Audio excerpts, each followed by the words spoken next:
Welcome, if you dare, to Blackwood Manor. A place where the sea mist clings to ancient stone, and the wind whispers secrets of a dark past. Prepare yourself, for some houses don't just stand empty, they hunger. This is the tale of the Hollow House. The estate agent had called it quaint, a word that, in Elias Vance's experience, usually meant dilapidated or haunted. In this case, it was both. Blackwood Manor stood on a desolate stretch of coastline, its grey stone walls perpetually weeping with the sea mist. Gulls cried overhead like lost souls, and the wind, a constant, mournful companion, rattled the ancient windowpanes. Elias, a historian specializing in forgotten architecture, had bought it for a song, drawn by its Gothic grandeur and the tantalizing whispers of its dark past. The previous owner, a reclusive artist named Alistair Finch, had simply vanished a year prior, leaving behind his canvases, his brushes, and a pervasive sense of unease. The local police had investigated, found nothing, and eventually closed the case, attributing it to Finch's well-known eccentricities. Elias, however, suspected there was more to the story than a mere disappearance. The interior of Blackwood Manor was a labyrinth of echoing corridors and cavernous rooms. Dust motes danced in the sparse light that filtered through the grimy leaded windows, illuminating faded tapestries and furniture draped in white sheets, like shrouded figures awaiting a resurrection. The air was heavy, thick with the scent of salt, damp stone, and something else, something cold and metallic, like old iron or congealed fear. Elias began his work methodically, documenting each room, sketching architectural details, and cataloging the few remaining personal effects of Alistair Finch. He found stacks of Finch's paintings in the grand drawing room, canvases filled with unsettling landscapes, twisted trees against a blood-red sky, churning seas beneath a bruised moon, and always, in the distance, the faint outline of a house, eerily similar to Blackwood Manor itself, but with an unsettling, almost predatory aura. The first night, the silence was the most profound horror. A silence so deep it hummed, pressing in on his ears, making him hyper-aware of every creak of the old house, every gust of wind that sighed through the chimneys. He tried to read, but the words blurred on the page, his mind consumed by the vast, empty spaces around him. He felt watched, a prickle on the back of his neck, a sense of unseen eyes following his every move. He dismissed it as nerves, the natural reaction to isolation in such a place. As the days turned into a week, the silence began to fracture. He started hearing things. Faint, rhythmic tapping from the upper floors, like a slow, deliberate hammer against wood. The soft rustle of fabric in empty rooms. And sometimes, a low, almost imperceptible moan, carried on the wind, that seemed to emanate from the very foundations of the house. He explored the source of the tapping first. It led him to the attic, a vast, unlit space beneath the eaves. The air up there was colder, denser, and thick with the smell of decay and something else, something cloying and sweet, like dried flowers or old perfume. He swept his flashlight beam across the dusty floorboards, illuminating cobwebs and forgotten trunks. The tapping stopped as he entered, leaving him in a suffocating silence. Nothing. Just an empty, forgotten space. He told himself it was the house settling, the old timbers groaning. But as he turned to leave, he felt a sudden, intense coldness behind him, as if something vast and unseen had just materialized. He whirled around, the flashlight beam cutting through the darkness, but there was nothing. Only the oppressive silence, now punctuated by the frantic beating of his own heart. He fled back downstairs, his breath coming in ragged gasps. He lit every lamp he could find, desperate for the warmth and light to banish the creeping dread. He tried to sleep, but the sounds were louder now, a cacophony of indistinct noises, swirling around him, pressing in from the darkness beyond the windows. He imagined faces in the shadows, eyes watching him from the depths of the house. The next morning, Elias awoke to a profound sense of exhaustion, as if he hadn't slept at all. The manor felt different, colder, even though the central heating, ancient and inefficient, was chugging away. He noticed something else, a faint, earthy smell, like freshly turned soil, that hadn't been there before. He continued his research, delving into the manor's history. Blackwood Manor, he discovered, had a long and troubled past. Built in the late 17th century by a wealthy merchant, it had seen its share of tragedy. Unexplained deaths, sudden disappearances, and a pervasive local legend of a hollow man who walked its halls, feeding on the despair of its inhabitants. Alistair Finch was not the first to vanish within its walls. He found a hidden compartment behind a loose stone in the library fireplace. Inside, wrapped in a brittle, oil-stained cloth, was a small, crudely carved wooden doll. Its eyes were hollow, its limbs twisted, and it seemed to radiate an unnatural coldness, even in the warmth of his hand. It was similar to the grotesque figurines Alara had in her cabin. A shiver ran down his spine. He put it back, covering it, a sense of dread settling over him. As dusk fell, the sounds intensified. The tapping became more insistent, moving from room to room, as if something was pacing the upper floors. The rustling grew louder, like someone dragging heavy cloth across the floor. And the moans, once faint, now echoed through the empty corridors, filled with an unbearable sorrow. He clutched a heavy, brass candlestick, his knuckles white. He knew, with a chilling certainty, that he was not alone in Blackwood Manor. Something ancient and malevolent shared the space with him, something that had driven Alistair Finch to his disappearance, and countless others before him. He remembered a recurring motif in Finch's paintings, a faint, almost invisible doorway, always in the deepest shadows, always slightly ajar. He had dismissed it as artistic license, a symbol of the artist's inner turmoil. Now, he wondered. He began to search for it, systematically, room by room, his heart pounding in his chest. He swept his flashlight beam across every wall, every corner, every shadow. The sounds followed him, growing louder, more insistent, as if the house itself was trying to deter him. He found it in the cellar, hidden behind a stack of rotting crates. Not a doorway, not exactly. It was a section of the stone wall, almost perfectly camouflaged, but with a faint, almost imperceptible seam running down its center. He ran his fingers along it, feeling a faint, cold draft emanating from within. With a surge of desperate strength, he pushed.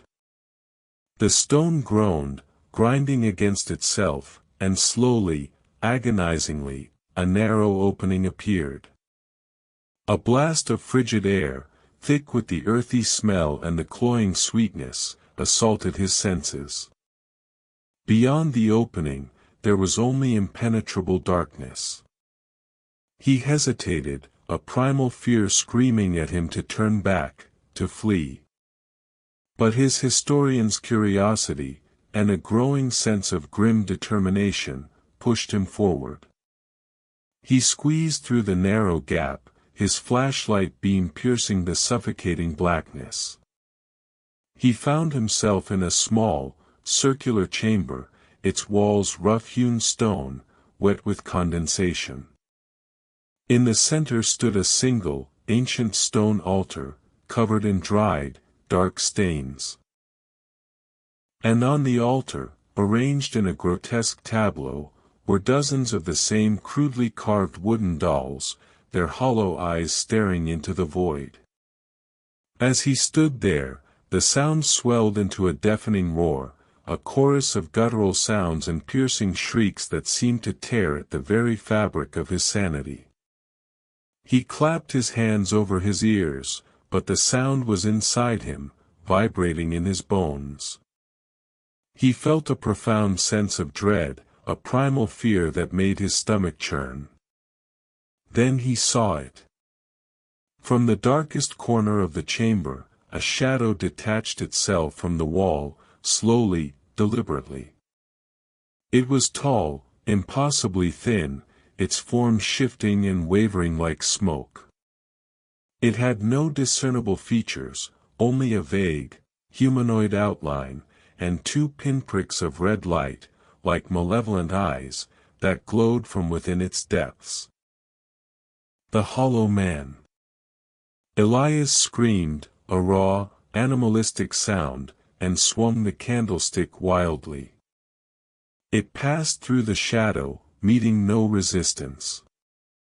The entity advanced, slowly, inexorably, its presence suffocating him.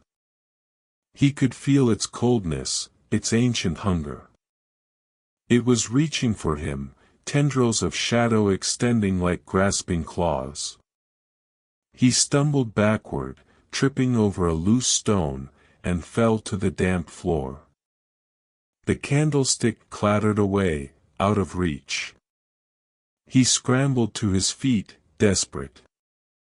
His eyes darted around the chamber, searching for an escape, anything.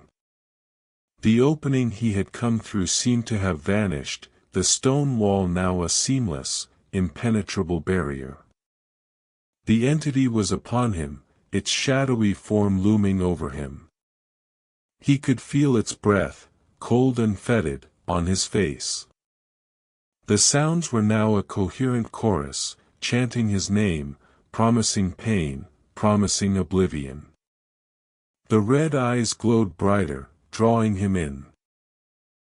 Just as the entity was about to consume him, a faint memory surfaced from his research into local folklore. The light, the true light, it banishes the shadows. Light? What light?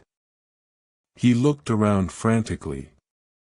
His flashlight, dropped when he fell, lay on the floor a few feet away, its beam still cutting a narrow path through the darkness. It was small, insignificant, but it was the only source of pure light in the chamber. With a surge of desperate strength, Elias lunged, crawling towards the flashlight. The shadowy tendril tightened, digging into his flesh, but he ignored the pain. His fingers closed around the cold metal. He lifted the flashlight, holding it aloft, its beam unwavering. The red eyes of the entity narrowed, and it recoiled slightly, a low hiss escaping its form. The sounds faltered, a momentary lull in their terrifying chorus. It was a small victory, but it was enough. The entity hesitated, its shadowy form wavering. Elias, emboldened, pushed himself to his feet, holding the flashlight before him like a shield. He began to back away, slowly, towards where the opening had been. The entity seemed to gather itself, its shadowy mass rippling. It lunged again, faster this time, but Elias was ready. He thrust the flashlight forward, directly into its path. A shriek, unlike anything he had ever heard, tore through the chamber. The entity recoiled violently, its shadowy form dissolving, writhing as if in agony. The red eyes flared once, then vanished. The earthy smell intensified, then dissipated, replaced by the clean scent of damp stone. The sounds died down, replaced by the dripping of water and his own ragged breathing. The chamber was silent. Elias stood there, trembling, the flashlight still clutched in his hand. The wall was still seamless, but he knew the way out. He found the faint seam again, pushed, and the stone groaned open. He scrambled back into the cellar, gasping for breath, his clothes torn, his face streaked with dirt and sweat. He spent the rest of the night huddled in the grand drawing room, every lamp burning brightly around him. He didn't sleep. He couldn't. Every creak of the old house, every gust of wind, made him jump. He reread his notes on Blackwood Manor, his understanding deepened by his terrifying encounter. The Hollow Man wasn't a ghost, it was an ancient entity, a parasite that fed on despair, growing stronger with each life it consumed. The carved dolls were conduits, anchors for its malevolence. Alistair Finch, like so many before him, had succumbed to its influence, his art becoming a reflection of its insidious power, until he was finally absorbed. The true light wasn't a physical light, but the light of hope, of resilience, of the human spirit refusing to be broken. As dawn broke, painting the sky in hues of orange and pink, Elias felt a profound weariness, but also a strange sense of resolve.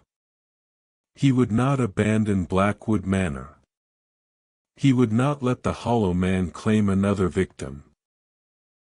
He would fight. He spent the next few days patching the broken window, reinforcing the doors, and methodically cleaning the manor. He found more of Finch's hidden things, journals filled with increasingly erratic entries, sketches of the Hollow Man, and diagrams of strange symbols. He began to understand the rituals, the complex incantations and offerings that Finch, in his desperation, had tried to use to appease the entity, only to be consumed by it. Elias would not make the same mistake. He would not appease, he would resist. He began to adapt the rituals, using them not to feed, but to repel. He lit candles, chanted the strange words, and placed the carved effigies in specific patterns around the manor, not as offerings, but as wards. He felt foolish at first, a modern man performing ancient rites. But as he continued, a faint sense of calm settled over him. The sounds, though still present, seemed to recede, to lose some of their insidious power. The Hollow Man didn't vanish. He still saw shadows in the periphery, heard faint moans on the wind. But now, he faced them with a newfound defiance. He was no longer a terrified victim, he was a guardian, a protector of the fragile light within the manor. One evening, as the sun dipped below the horizon, painting the sky in fiery streaks, Elias stood on the cliff top, watching the churning sea. The wind howled around him, and for the first time, it sounded less like a lament and more like a challenge. He accepted it. He knew his life here would be different, forever changed. He would live with the constant presence of the unseen, the perpetual threat lurking in the shadows. But he would also live with purpose, with the knowledge that he was holding back the darkness, protecting something vital.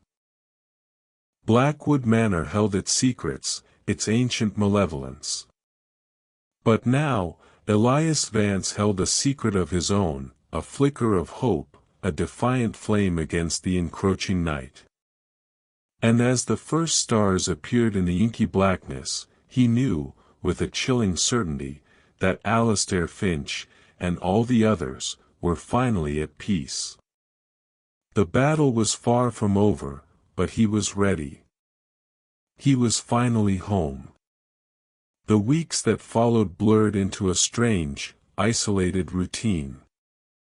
Elias immersed himself completely in the manor's history, poring over old ledgers, dusty maps, and local archives he'd managed to acquire. He discovered that Blackwood Manor wasn't merely built on a desolate stretch of coast, it was built on a convergence of ancient ley lines, a place where the veil between worlds was thin, a raw wound in the fabric of reality. This explained the pervasive sense of unease, the strange phenomena, and the long line of tragic inhabitants. He learned that the Hollow Man was not a singular entity, but a manifestation of the collective despair and suffering that had seeped into the very stones of the manor over centuries. It was a parasitic echo, a gestalt of sorrow, feeding on the emotional residue of its victims. The carved dolls, he now understood, were not just conduits, but crude attempts by previous owners to contain or appease this entity, each one a desperate plea for respite that ultimately failed.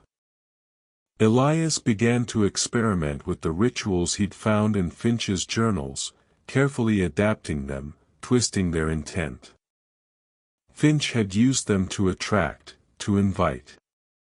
Elias used them to repel, to fortify. He didn't seek to destroy the Hollow Man, he instinctively knew such a thing was impossible, as it was less a creature and more a pervasive force. Instead, he sought to starve it, to cut off its supply of despair, to seal the wounds in the manor's spiritual fabric.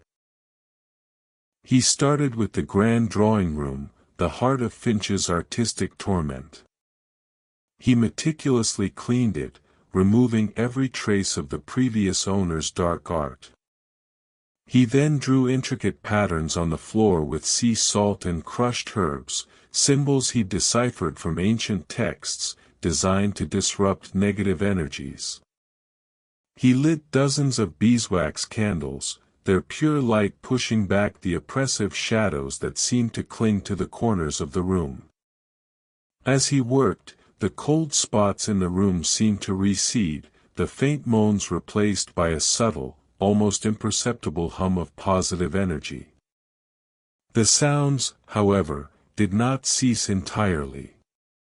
The tapping from the attic grew more frantic, as if something was desperately trying to break free. The rustling in the empty rooms became a violent tearing, like fabric being ripped apart. And the moans, when they came, were laced with a new, chilling anger, a frustrated snarl from the depths of the house. The Hollow Man was reacting, its hunger intensifying as Elias began to cut off its sustenance.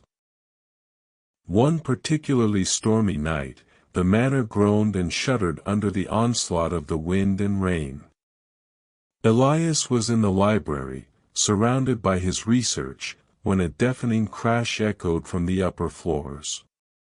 He grabbed his trusty flashlight, its beam now a familiar comfort, and ascended the grand staircase, his heart pounding.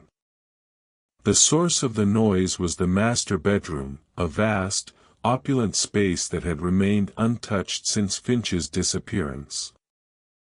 The heavy oak door lay splintered on the floor, as if something immense had burst through it. Inside, the room was a maelstrom of destruction. Furniture was overturned, tapestries ripped from the walls, and the large four-poster bed was reduced to kindling. And in the center of the chaos, a swirling vortex of shadow pulsed, larger and more defined than anything he had seen before. The Hollow Man. It was enraged. Its red eyes, now burning with an infernal glow, fixed on Elias. The air grew impossibly cold, stealing his breath. The chorus of sounds intensified, a guttural roar of pure malice that vibrated through the very floorboards. Tendrils of shadow lashed out, tearing at the remaining furniture, sending shards of wood and fabric flying. Elias stood his ground, gripping the flashlight. He remembered Finch's final, desperate journal entry: "It seeks to break the spirit, to make you believe there is no hope, that is its true feast." He would not break. He began to chant, a low, steady drone of the protective incantations he had learned. He wasn't sure if the words held any inherent power, or if it was the act of defiance itself that mattered. As he chanted, he felt a warmth spread through him, a defiant spark against the encroaching cold. The swirling shadow seemed to recoil slightly, its form wavering. The hollow man shrieked, a sound that scraped against his sanity, and lunged. Elias didn't flinch. He thrust the flashlight forward, its beam piercing the heart of the shadowy mass. A blinding flash of light erupted, followed by a deafening roar that shook the very foundations of the manor. Elias was thrown backward, crashing against the wall, the flashlight flying from his hand. Darkness enveloped him, a suffocating blackness that seemed to swallow all sound. When he came to, moments or hours later, he lay amidst the debris of the master bedroom. The storm had subsided, and a faint, gray light filtered through the broken windows. The room was still a wreck, but the swirling shadow was gone. The oppressive cold had lifted, replaced by the damp chill of the sea air. He found his flashlight, its lens cracked but still working. He swept its beam across the room. The hollow man was gone, banished, for now. But he knew it wasn't destroyed.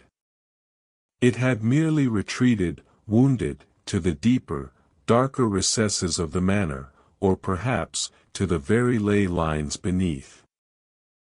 The encounter left him profoundly shaken, but also strangely invigorated.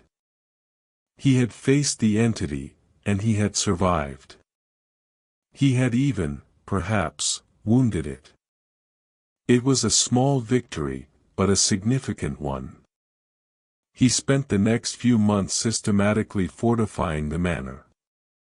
He sealed the hidden chamber in the cellar with consecrated mortar and ancient symbols. He installed new, reinforced doors and windows, each one imbued with protective wards. He continued his rituals, not just in the drawing room, but in every major room, turning Blackwood Manor into a fortress of light and resilience. The sounds lessened, becoming faint echoes rather than insistent demands. The cold spots diminished. The pervasive sense of dread began to lift, replaced by a quiet, almost peaceful melancholy. The gulls still cried, the wind still howled, but now they sounded less like lost souls and more like the natural symphony of the coast. Elias Vance, the historian, had become something else. A guardian, a sentinel against the unseen. He knew the battle was a lifelong one, a constant vigilance against a force that could never truly be vanquished, only contained. But he was ready. He had found his purpose in the hollow halls of Blackwood Manor. He still saw shadows sometimes, fleeting glimpses in the periphery, especially on the darkest, stormiest nights. He still heard faint moans, carried on the wind, a reminder of the despair that still clung to the manor's past. But now, when he stood on the cliff top, looking out at the churning sea, he felt not fear, but a quiet strength. The manor was no longer just a house, it was a testament to resilience, a beacon of defiance against the encroaching darkness. And Elias, the last guardian of Blackwood Manor, stood firm, forever home. The end. The darkness of Blackwood Manor may linger, but the light of defiance burns on. If you braved the shadows of the Hollow House with us, please like this video, share it with those who appreciate a good scare, and subscribe for more tales from the abyss. Tell us in the comments, what chilling secret do you think Blackwood Manor still holds?